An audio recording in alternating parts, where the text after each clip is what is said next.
Alors ça me permet de donner la parole à Bernard Haddad. Bonjour, merci d'être avec nous pour cette émission exceptionnelle de Yom HaAtzmaut, la guerre d'indépendance.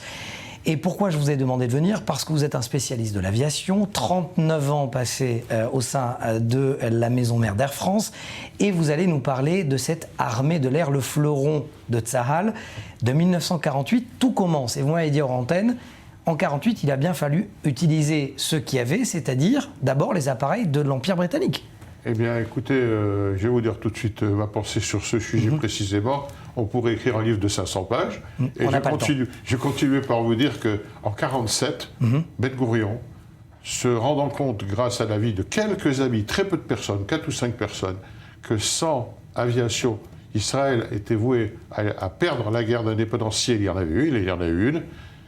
Ben Gourion, comme on dit aujourd'hui, appuie sur le bouton, il a envoyé dans le monde entier des émetteurs pour se procurer des avions. Et on doit rappeler aux gens ici que l'État d'Israël n'existait pas, et aller acheter des avions de chasse pour un État qui n'existe pas, ben c'est très difficile. Donc voilà.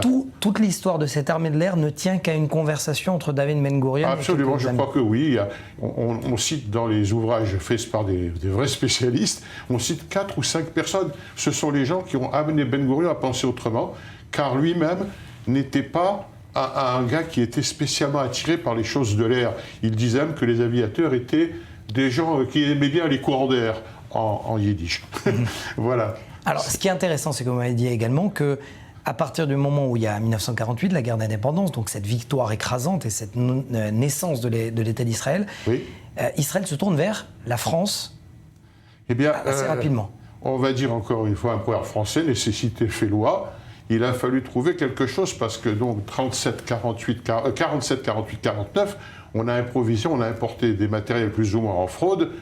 C'est une véritable aventure. Et tout à coup, à la fin de la guerre, enfin à l'arrêt des hostilités en août 49, je crois, Israël s'est retrouvé avec plusieurs problèmes. En particulier un problème, il fallait maintenant cette espèce d'improvisation, de bric-à-brac génial qui avait sauvé Israël pendant la guerre d'indépendance, il fallait en transformer en une force aérienne. Et une force aérienne, eh bien, c'est quelque chose qui est extrêmement compliqué à monter, à gérer, à utiliser. Il a fallu trouver des tas de choses, dont les avions. Et pour ces avions, en premier, je crois, si je me rappelle bien, la première chose qu'a fait Israël, c'est d'acheter des vieux avions de la guerre en quantité à la France, qui n'en avait plus besoin, et de mettre ces avions en ligne. C'était le fabuleux Mosquito. Tous les amateurs apprécieront. Ils en ont acheté une 60aine environ, et il y en a très peu qui ont volé. C'est une vraie relation d'amour entre la France et Israël. Eh bien, ça s'est fait peu à peu, Mathieu, ça s'est peu à peu, parce que on sent à travers les écrits qui sont plutôt des écrits de guerre ou de technique ou d'histoire de l'aviation, on sent que se développe une espèce de relation intime entre, au fil des années, je dis bien, entre les aviateurs israéliens, les militaires, et leurs correspondants français en face d'eux, de l'armée de l'air française, entre les gens du ministère de la Défense et certaines personnes dans le gouvernement français. Et il faut dire que de 1948 à 1961, il y avait en France une succession de gouvernements dont la couleur politique était assez proche de la couleur politique des gouvernements menés par la gauche à l'époque en Israël, et donc le courant passait mieux. Et alors tout va changer, bien évidemment, à cet embargo décidé par le général de Gaulle après 1967. Oui. Il faut dire quand même que 1967, Israël utilise encore des avions de chasse français ? En 1967, au moment où la guerre se déclenche, la quasi-totalité de l'armée de l'air israélienne vole sur des matériels français, ou même sur des matériels qui ont été achetés auprès de la France, même s'ils ne sont pas français. Par exemple, il y a plusieurs DC-3 ou Dakota, comme vous voulez, qui sont utilisés par l'armée de l'air israélienne, qui viennent directement de l'armée de l'air française. Voilà. Et quasiment toute la flotte est made in France. Toute la flotte de l'armée de l'air israélienne, pratiquement, est composée d'appareils français. Alors, quand décide justement cet embargo sur les armes, le général de Gaulle, il a bien fallu se tourner vers quelqu'un. Et ce quelqu'un, visiblement, jusqu'à aujourd'hui, ce sont les États-Unis. Eh bien, et il y a eu sans doute, déjà, au niveau du gouvernement américain, qui était extrêmement réticent pour les ventes d'armes depuis 1948, des ventes d'armes vers Israël, au long d'une politique un petit peu hypocrite du genre les États-Unis ne souhaitent pas donner des matériels avancés à Israël. Pourquoi? Pour ne pas déclencher une course aux armements dans la région. Ça veut dire qu'on ne prenait pas en compte le fait que les Arabes avaient à peu près 20 fois autant de matériel que les Israéliens. Bon, et à partir du moment où il y a eu cette politique qui avait stoppé, et au même moment à peu près, grossièrement, à un an près, où les Israéliens se sont retrouvés face à l'embargo décrété par De Gaulle, eh bien le glissement, si vous voulez, s'est fait tout seul.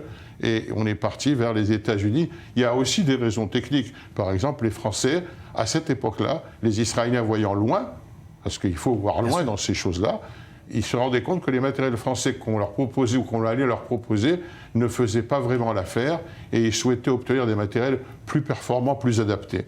Bernard El Haddad, avant de conclure cette émission, j'aimerais puisqu'on parle de Yom HaAtzmaut, l'indépendance, c'est aussi voir loin, vous avez dit. Voir loin, c'est voir aussi dans l'espace. Un homme que vous avez particulièrement connu, qui était un pilote, qui a été dans l'espace, qui en est malheureusement pas revenu. C'est Ilan Ramon. C'était un ami. Pardon ? C'était un ami. Je ne me vanterai pas d'être l'ami d'Ilan Ramon, mais je l'ai rencontré plusieurs fois à son poste quand il était chef d'escadron à Tel Aviv, d'un escadron prestigieux d'ailleurs.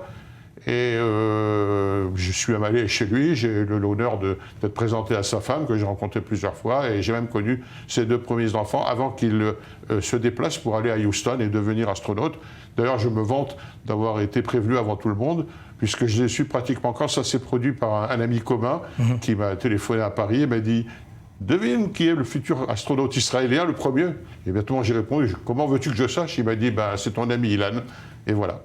Est-ce que, en 20 secondes, pour vous, l'expression israélienne de l'armée de l'air, du ciel israélien, c'est-à-dire le ciel n'a pas de limite, est-ce que véritablement ça vous parle? Le ciel n'a pas de limite. Eh bien, je vais vous surprendre, mais si vous alliez demain matin, comme je l'ai fait très souvent, et je remercie les gens de Tel Aviv, sur une base aérienne, vous verriez des gens d'une modestie extraordinaire.